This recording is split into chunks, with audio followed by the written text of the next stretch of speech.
Prove that under root 5 irrational number, ठीक है। तो हमको अंडर रूट 5 को प्रूव करना है वो इरेशनल नंबर, ठीक है। तो सबसे पहले समझते हैं कि इरेशनल नंबर क्या होता है। देखो जो हमारा रियल नंबर होता है वो दो पार्ट्स में बंटता है, ठीक है। वो होता है रेशनल, ठीक है, दूसरा होता है इरेशनल, ठीक है। तो रेशनल नंबर क्या होता है कि रेशनल नंबर देखो जो भी नंबर पी बाई क्यू के फॉर्म में रिप्रेजेंट होता है वो रेशनल नंबर होता है। जैसे मान लो कि रेशनल नंबर दो तरीके का होता है, एक होता है टर्मिनेटिंग रेशनल नंबर 2.3 मान लो, और एक होता है नॉन टर्मिनेटिंग, मतलब टर्मिनेट करता है लेकिन रिपीट करता है, जैसे 2.65656565। तो ये 65 जो है दो डिजिट है, ठीक है, वो बार बार रिपीट कर रहा है। तो ये दोनों नंबर भी पी बाई क्यू के फॉर्म में रिप्रेजेंट होता है, इसलिए इसको रेशनल नंबर बोलते हैं, ठीक है। अब देखो कुछ नंबर होता है जैसे अंडर रूट 3 होता है, अंडर रूट 2 होता है, अंडर रूट 5 होता है। ये सारे नंबर क्या होते हैं कि ये सारे नंबर ना टर्मिनेट करते हैं ना रिपीट करते हैं, तो ये सारे इरेशनल नंबर होते हैं, ठीक है। और ये सभी नंबर रियल नंबर इसलिए बोलते हैं कि रियल लाइन के सारे रिप्रेजेंट होते हैं, जो आप जिसको आप नंबर लाइन करते हैं वो हकीकत में नंबर लाइन रियल लाइन होता है, ठीक है। तो रियल लाइन अगर ये है तो ये सारे रेशनल नंबर किस पर रिप्रेजेंट होते हैं, इरेशनल नंबर किस पर रिप्रेजेंट हो जाता है कंस्ट्रक्शन के थ्रू, ठीक है। तो जो ये रियल लाइन होता है, ठीक है, वो रियल लाइन पे सारे रेशनल और इरेशनल प्रेजेंट होते हैं। अगर मान लो कोई नंबर रेशनल है वो भी इस पर प्रेजेंट है, इरेशनल है वो भी इस पर प्रेजेंट है। अगर मान लो कोई नंबर रेशनल है तो ठीक है, अगर रेशनल नहीं हुआ और इस पर रिप्रेजेंट है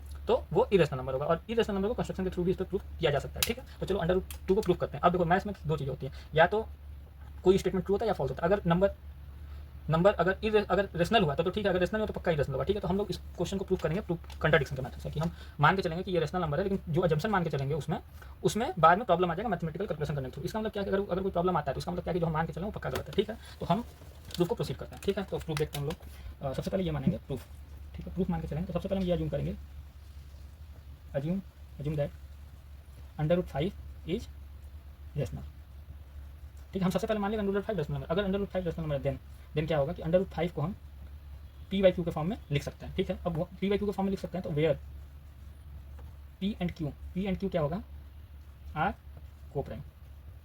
तो ये बड़ा इंपॉर्टेंट है कि ये p and q coprime है, ठीक है। और and q not equal to zero. देखो अगर हम रेशनल लिख दे तो इसका मतलब ये इंटीजर और q not equal to zero, ये लिखो चाहे मतलब कोई मतलब है नहीं, ठीक है। तो ये क्या है, को प्राइम है। को प्राइम का मतलब कि अंडर रूट 5 है, पी बाई क्यू के फॉर्म में लिखा है, लेकिन सबसे सिंपल फॉर्म में लिखा हुआ है, ठीक है। तो अब हम इस क्वेश्चन को प्रोसीड करते हैं, ठीक है। तो देखो कैसे प्रोसीड करेंगे, ठीक है, सॉल्यूशन देखते हैं। अब देखो अगर आप ऐसे भी लिख सकते हो where p and q are integer q not equal to zero, p and q are coprime, लिखने को कुछ भी लिखो कोई दिक्कत नहीं, ठीक है। लेकिन मैं ऐसे बता रहा हूँ। अब देखो क्या है, अब होगा क्या कि ये अंडर रूट है, अंडर रूट 5 है, ये पी और क्यू इंटीजर है, ये इंटीजर है, ठीक है। लेकिन ये अंडर रूट 5 क्या है पता ही नहीं, हमको पता नहीं क्या है अंडर रूट 5। तो हमको क्या करना चाहिए, कैलकुलेशन करने से पहले इसको भी इंटीजर बना दो। अगर इसको इंटीजर बना दो तो ये इंटीजर तो फिर कैलकुलेशन करने में आसान हो जाएगा, ठीक है। तो देखो अंडर रूट 5 क्या होता है, अंडर रूट 5 क्या होता है, वो अंडर रूट 5 हकीकत में होता है क्या, अंडर रूट 5 जो होता है हकीकत में 5 पे पावर 1/2 होता है, ठीक है। अगर हम अंडर रूट 5 का स्क्वायर कर दें, ठीक है, तो अगर हम इसका भी स्क्वायर कर दें, चलो तो स्क्वायर करने का मतलब क्या होता है, इसको दो बार लिखना, 5 पे पावर 1/2 इंटू 5 पे पावर 1/2, दो बार लिख दिए। तो अगर बेस सेम है तो पावर ऐड हो जाता है, तो 1/2 प्लस 1/2, तो 5 पे पावर 1 आ गया। तो अंडर रूट 5 का अगर स्क्वायर करो तो हमको इंटीजर मिल जाए। तो हमको क्या करना चाहिए, इसको स्क्वायर करो, इसको स्क्वायर करो तो इसको भी स्क्वायर करो, दोनों को स्क्वायर कर दो।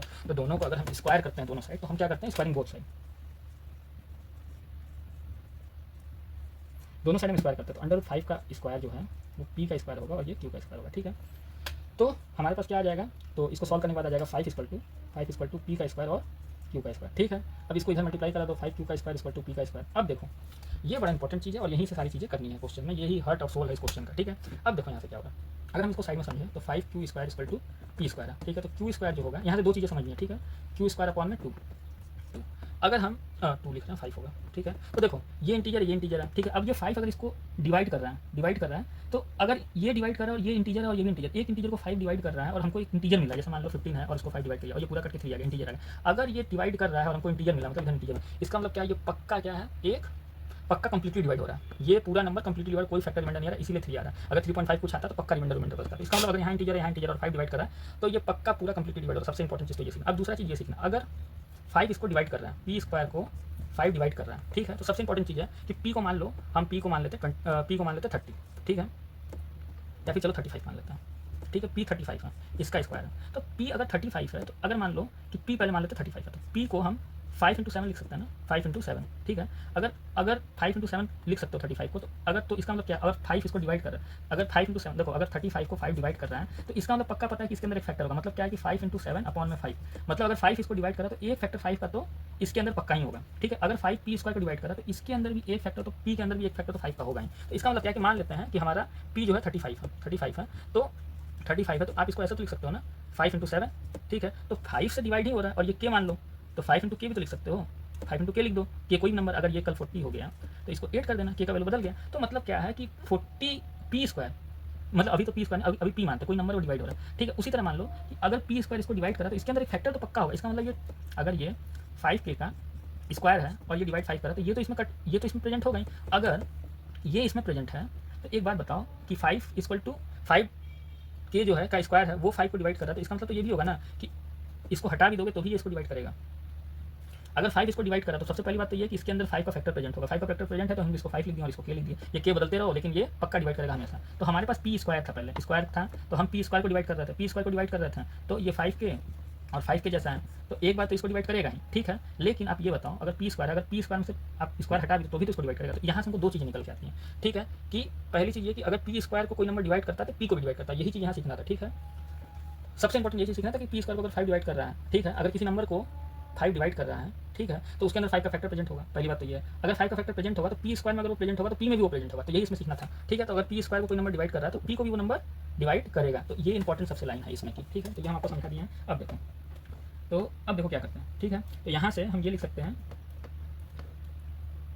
पी इसको डिवाइड कर रहे हैं तो हम लोग ये लिख सकते हैं P square is divisible by 5, ठीक है। देन पी स्क्वायर 5 से डिविजिबल है, then the number itself divisible by 5, ठीक है। देयरफॉर पी इज,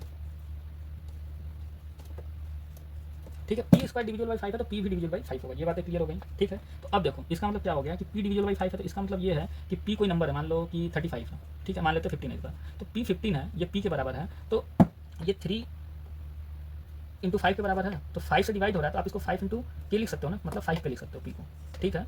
ये 5 के लिख दो, के कुछ भी लिखो, यहाँ 25 होगा तो ये 5 हो जाएगा के की वैल्यू, ठीक है। तो पी को हम 5 पे लिख दे रहे हैं, पी को 5 पे लिख रहे हैं, ठीक है, क्योंकि उसमें तो पी से डिवाइड हो रहा है तो एक फैक्टर तो 5 का प्रेजेंट ही होगा, तो के का वैल्यू कुछ भी चेंज करते रहो, हमेशा डिवाइड होगा, 1 लिखो 2 लिखो कुछ भी लिखो, तो 5 पे लिखो। तो लेट पी इक्वल टू 5 के लेंगे पी को, ठीक है, सब्स्टिट्यूटिंग वैल्यू,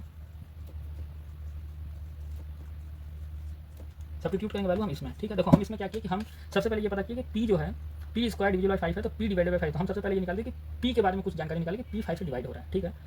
और अब अगर हम पी की वैल्यू निकाल दिए तो पी की वैल्यू यहाँ रख के हम क्यू की वैल्यू निकालने की कोशिश करेंगे। तो पी की वैल्यू सब्स्टिट्यूट करें, substituting value of P in equation 1, equation 1 में हम पी की वैल्यू रखते हैं, तो पी की वैल्यू रखोगे इक्वेशन 1 में तो 5q स्क्वायर, तो पी की जगह हम रखेंगे 5 के, और देखो ब्रैकेट बाहर में है तो स्क्वायर करोगे तो यहाँ आया 5q square equal to 25k square, ठीक है। ये आ गया 25k स्क्वायर, 25k स्क्वायर आ गया, तो आप इसको डिवाइड करोगे तो क्यू स्क्वायर जो आएगा वो 5k स्क्वायर आएगा।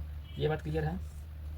अब Q square equal to 5k square आ रहा है, मतलब हम यहाँ फिर से लिख दे रहे हैं एक बार, ठीक है, चलो यहाँ लिख दे रहे हैं Q square equal to 5k square आ रहा है, ठीक है। तो इसका मतलब क्या है कि ठीक सेम मेथड से कि क्यू जो है क्यू स्क्वायर 5 से डिवाइड हो जाएगा, क्यू स्क्वायर 5 से डिवाइड हो जाएगा, ठीक है।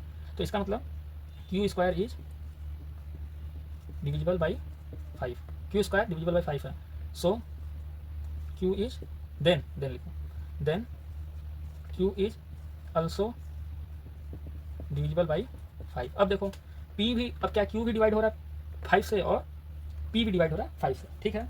अब देखो हुआ क्या, जब पी भी डिवाइड हो रहा है क्यू भी डिवाइड हो रहा है, तो देखो √5 है और ये पी बाई क्यू है, तो पी भी 5 से डिवाइड हो रहा है, क्यू भी 5 से डिवाइड हो रहा है। इसका मतलब क्या हुआ कि एक कॉमन फैक्टर आ रहा है जिससे ये दोनों नंबर डिवाइड हो रहा है। अगर ये दोनों नंबर एक कॉमन फैक्टर से डिवाइड हो रहा है तो इसका मतलब क्या है कि जो हम मान के चले थे अगर पी एंड क्यू और को प्राइम मतलब उसका कॉमन फैक्टर 1 होगा, तो जो हम मान के चले थे कि 1 है तो यहाँ हमको पता चलता है 1 नहीं 1 से ज़्यादा है 5 है, तो इसका मतलब क्या जो हम मान के चले थे वो गलत मान के चले थे। इसका मतलब क्या है कि √2 जो है हम लोग ये मान के चले थे कि √5 जो है वो रेशनल नंबर है, हम ये मान के चल रहे थे, लेकिन √5 एक रेशनल नंबर और P by Q coprime है, ठीक है। अगर वो रेशनल नंबर होगा तो इस प्रॉपर्टी को भी फॉलो करता है, क्योंकि ये तो हम लोग सिर्फ मैथमेटिकल कैलकुलेशन ही है, लेकिन मैथमेटिकल कैलकुलेशन करने में भी पता चल रहा है कि भाई ये को प्राइम नहीं होगा, ये अलग चीज़ें आ रही हैं, ये 5 से डिवाइड हो रहा है। अगर ये को प्राइम भी आ जाता है, को प्राइम आता है तो पक्का उस प्रॉपर्टी को होल्ड करता है, अगर नहीं आ रहा तो पक्का ये रेशनल नंबर नहीं है, कुछ प्रॉब्लम है इसमें, तभी इस मैथमेटिकल चीज़ों को वो होल्ड नहीं किया, ठीक है। तो इससे ये पता चल के आता है कि ठीक है ये जो नंबर है वो पक्का प्राइम नहीं होगा, ये पक्का एक रेशनल नंबर नहीं होगा, अगर रेशनल नहीं है तो वो इरेशनल नंबर है। तो ये सारी प्रॉपर्टी होल्ड करता है जो भी मैथमेटिकल कैलकुलेशन कर रहा है, ठीक है। तो चलो, तो हम क्या लिखते हैं, तो हम ये लिखते हैं 10 both P and q are divisible by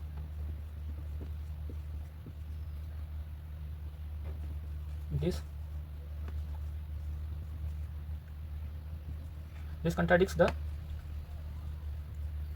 ठीक है, assumptions that P and Q को प्राइम, ठीक है, P और Q को प्राइम है, ये assumption है, hence √5 इज, देखो मैथ में होता क्या है ना कि जब अगर आप प्रोसीड कर रहे हो कोई चीज़ तो आप जो मान के चले हो वो सारी चीज़ें मैथमेटिकल कर रहे हो, तो जो भी चीज़ आप मान के चलो उसमें कोई गलती नहीं है, अगर गलती आ गई तो जो आप मान के चले वो गलत है, इसलिए ये चीज़ें कॉन्ट्रडिक्शन के मेथड से प्रूफ हो गई, ठीक है। ये आपका प्रूफ है।